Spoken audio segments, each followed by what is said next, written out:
More sales talk. Sales talk with your host, Will and Taylor. Yeah. I think overall I'm getting better and better.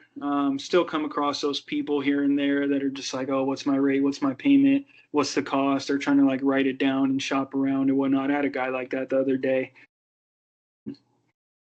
I was just telling him, I mean, I could give you a range as far as what the rates look like right now, as far as like fees and all that. I'm not going to be able to tell you off the top of my head. At the same time, whatever I do tell you is not going to be the official numbers until we receive all your verification documents. And he was like, oh, can you email me some numbers? And I straight up told him, I was like, no, I'm not going to give you any kind of pre-approval. That's going to be inaccurate. And then you take it over to another company and say, this is what they offered me, but it's not actually what we offered you until, we do receive those verification documents. So that's kind of where I went with it. Did you say it the way you just said it now, or what was your voice, your tone, your enthusiasm, or was that verbatim of how you just kind of reiterated it? Yeah, it's pretty similar to the way I just said it now. I just said, I mean, I give you an estimated range what the rates are right now, and yeah, as far as the fees and all that, it's going to be a little bit different for everybody. The actual cost to do the loan, but I wouldn't want to send you any numbers right now that would be inaccurate, just for my own professional integrity, and yeah, some along those lines. Okay. If you find that one, send it to me. I want to hear it. We could look at that. Could be a game tape, or Will can look at it and go over it with you either way. Yeah. But I'm going to say right now, I don't know. What is there any better way of handling that call that you would have done, or any thoughts you have beside a little about that? Are you asking me or Will? You was your call. Like how I could have handled it better? Yeah. Do you think what would you have done differently if you had to redo it again? Really don't know. Yeah, I mean, yeah, I really don't know. How could I have done it better? Well, it's okay. I give you my thoughts on that, and I haven't listened to it, so I'm just going off what you're saying. But what I hear with that is, I think we can go around and critique, or have you critique yourself, because you're not going to win them all, right? We know that's the way. But Yeah. You don't need to talk so much first off about all that kind of stuff. I wasn't paying attention to the second part of what you're talking about, right? Like you already lost me, and you got to get some highs and lows in there, and some tone improvements and changes. And why do you want to know? Get a little hostile if you have to sometimes, and a customer friendly, nice approach of, well, what are you trying to do? And are you trying to get a 3% rate? I mean, you can go a lot of different ways with it, but I would talk less, and I'd almost be insulted I'd almost feel like come across like they're insulting my professionalism of what I'm trying to do by you just asking everything else. And at the end of the day, I mean, that's how I make them feel. You already know what the rate. I mean, do you see the rates out there? You saw what's on the flyer. That is a possibility. Maybe. I don't even know if it's available today, but what are you trying to do? And then they say, I just want the lowest rates possible, or I want the lowest rate, or I want the rate on the flyer, or I want whatever. You say, okay, but what are you trying to do? Why do you want that? Whatever you gotta get to the root, like, of everything, right?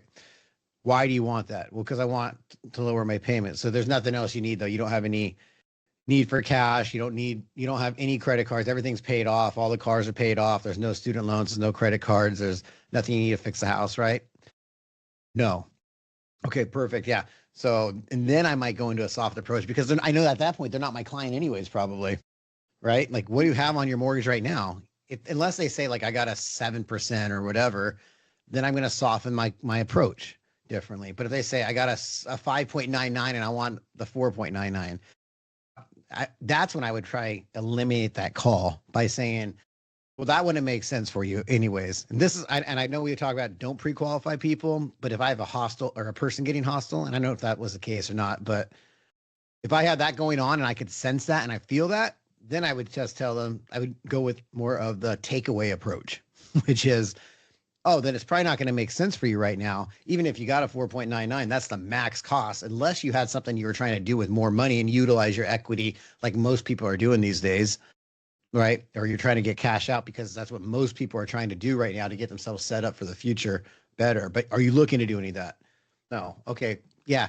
Probably not worth it. I'll send you over some rates. And basically what I'm going to do is I'm going to send them over Mortgage News Daily, or I'll send them to the google.com link. I'm just joking. Go look at yourself, and get them off my list. But approach it differently. Don't talk the monotone voice, I wouldn't say, of just explaining like what we talked about before. Like I told you beginning of the week, I wanted this week we're all going to work on sales, better sales, becoming salespeople. Yeah. Right. Yeah. So basically when we're doing our call, like we've talked about, we want to go through and these scripts we laid out, like I said, they might be cookie cutter, but they are good sales script models and strategies to use. You just got to use them the right way, right? Mhm. Like anything, you know, it's not guns that kill people, it's people that kill people, right? They don't know how to use the tool, right? Yep. So same thing with your script. It's a loaded gun, but if you don't use it right, you're going to shoot yourself in the foot. So you need it. I would say go through these. I'd read these. I'd rewrite. What I used to do with scripts is I would read it 2 to 3 times, and then I'd rewrite it. And then I'd read it 2 or 3 times and I'd write it and then, or highlight things. And then I'd read it and I'd probably do it like like I said, I'm not a smart guy. So I'd have to read them like 3, 4, 5 times for them to kind of get programmed in my brain and also make myself believe in them of what I'm doing. So, but going over that, like I said, one of the things I talked about today was, and I'm going to keep reiterating this until we all start striking this point and realizing our urgency and we take out these wills and probablys and have more confidence on the phone, which is we're here to find massive pain, whatever that is, right? And if somebody is telling me I want that low rate, why? Because I want that low payment or I want my payment to go down and I have zero debt. I have nothing else. So the mortgage payment's too much for you. Is that what the pain is? Well, no, I just want it because my neighbor got it. Okay, so your pain is that you're competing with a neighbor. Your payment's fine where it is, right? Like you have to dig layers deep to find it sometimes or to get them to give it to you. Sometimes people just throw it up on you, right? Like I saw somebody text response back like, yes, I definitely want to, I think it was yours, Will. I definitely need to apply to see if we can get this money. And then they had like a 498 credit score or something like that. Like that person threw up the pain already. They already wanted it. But that's not sales. Because again, people just throwing up information that's automation. That's easy. We need to find it. So we need to find out like what it is. That's why we have these questions. That's why we have these vetting questions to get more depth, right? Are you looking for cash? What is that cash for? Wow. How many credit cards is that? Oh, you got 6? Okay, cool. That's that. I know it'd be nice to get down to it. It's good to have it and you have conversation. It's good to have those debts or those credit cards. They help your credit, but you definitely don't want them maxed out or at a higher loan limit, right? Yeah, okay, yeah, I agree. How much are the payments on this, by the way? The minimum, I don't know. I pay about $1,000 a month. Is that the minimum, or is that what you pay? It's probably a little more than I pay. Okay, so the minimum might be what? I don't know, $700-800. You're paying $1,000? Yeah, that sounds about right. Okay, cool. Yeah, I'm gonna go off the $1,000 mark because that's what you're paying, and they're still not going anywhere, are they? No, they're not. Right? Like I'm just focusing on that pain, and I'm drilling in that pain before I get to the dream, before I get to all the other stuff, right? The picture and stuff like that. But you need to have the conversations and talk with people, and you need to have a bad example for me because my voice is just now coming back. But you have to have a little flex in your tone, right? Like you're talking about basketball with your friends, you know, there's exciting points and man, did you see him get that foul? And then, oh man, did you see that 3-point? You got to get that kind of excitement going with people. So you're not monotone because that carries the people, right? Like if your friend's excited, you get excited, right? Or you probably have people say like, oh, I love your charisma or something like that. Or I don't know, is a compliment from that Vic guy who's supposed to start Monday. I don't know if he will or not. We'll see. But he just said, I like your energy. I feel confident with it or whatever. I'm like, oh, really? Cool. I don't notice it, but thanks. So again, going through those questions and getting excited and kind of like think of that. I'm just going to build off of each one with a little subline, right? Especially if my spidey senses are tingling and I'm feeling like it's going in the right direction. Like that one that was under Mike this morning that I think, Will, did you sign that one or see that one? He started cursing at the AI or something.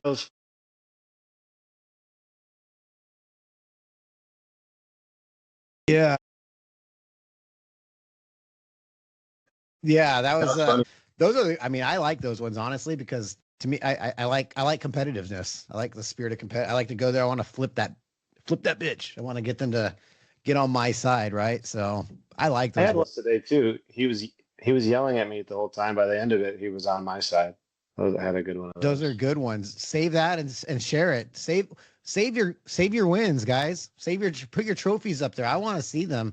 I know a lot of times we chat amongst each other, but which is fine for personal stuff. But if you have something to share, share it.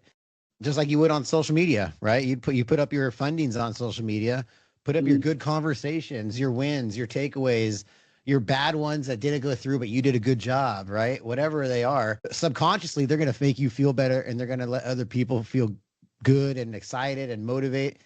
Whether it does, like I said, whether it's consciously or subconsciously, it feels good to share your trophy, to show your ribbon, to mom and dad or whatever, whatever analogy you want to go with. But I want to see more of those things because I know it gets dry out there, like especially as we're remote, right? Like if we're in an office, we'd be yelling like, that guy was a douchebag, but we're remote. We got to create that environment so we can be, keep everybody riled up, keep ourselves riled up, and keep moving forward because our goal is not to just be mediocre. Our goal is to make money and keep growing and be really good at what we do. And these skills will take you forward to, you know, negotiating to buy a car or a house or a date or whatever it is, right? Or the boulevard in the Thailand. Right. What's another way we've talked about where we will find the massive pain that we need to focus on? I kind of got a. My dad's never done sales before, but he gave me some really good advice. He was kind of saying the same thing: find that massive pain and ask people, what is it that's stressing you out? Are your credit cards stressing you out? Is it your escrow account going up because of tax and insurance? What's the point of stress? What's causing stress for you at the end of the month when you pay all your bills? Exactly. That's finding the massive pain. That's exactly Mhm. what it is. Good job, Dad. I love it. No, that's exactly what we're doing. That's what we're asking these questions for. Same thing. What I was gonna say another way is, which I talked about earlier, and we talked about this before too. If they're not giving it to you, you're gonna go find it, right? And how are you gonna find it? When that person calls up and is like, I just want a home equity line of credit. And we go, okay, no problem. What do you do? What do you have? Oh, yeah. Okay. What's it for? Oh, it is for debt. Okay, cool. How much is the debt? Same shit. I'm asking the same questions, but they're not going to tell me, are you trying to pay that off? I don't really need to. I just want the line of credit for emergencies. Okay, cool. No problem. Make note, make note. Like I said, almost be that friendly customer service info taker in the beginning, right? Okay, Mhm. perfect, perfect, perfect. Where am I going to find that massive debt is before I make my sales call, when I make my presentation, and after I've ran that credit report, right? Like we talked about. I run the credit and I find out they got a 620 with $50,000 of credit card debt. And I'm going to go back to them and I'm going to focus on that massive pain, and I'm going to focus on the vacation of that as well. And I'm going to say, probably if you might have you tried to do this before? Have you tried to get a line of credit before? Yeah, I got a few options, or no, I haven't. Okay, yeah, well, like I said, I'm looking at it right now. Right now, you have a 620 credit score, so most lines of credit are going to require 640 or 660 and above. But I could see you have for $50,000 of credit card debt, which is probably really affecting it right now. And then you can go into your pitch of why you should do this refinance, right?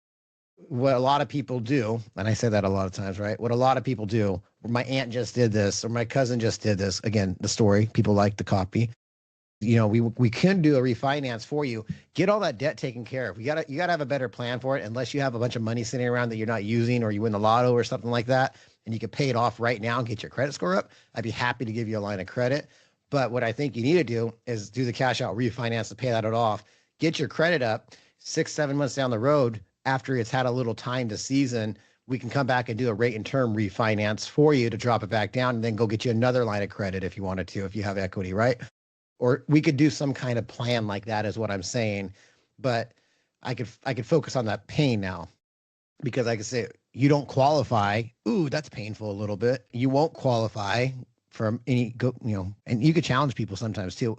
The cool part about knowing your programs and your guidelines and stuff is that you can challenge people, which I always say, like, go to your bank or challenge them to go somewhere they won't.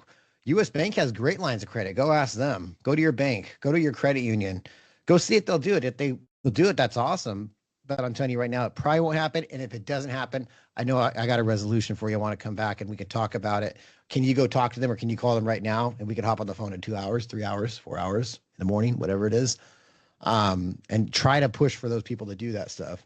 So if I'm not finding it, if I don't get it from them in the conversation, I'm gonna get it from them from the facts by going to the application, right? Mhm. This isn't every application, because like I said, we're not gonna. Somebody tells me out the bat I got a 480 credit score and I'm at 90% loan to value. We're not gonna be like, let me do your app and run your credit to find your pain. I already know the Yeah. pain. The pain is you don't qualify. Good luck.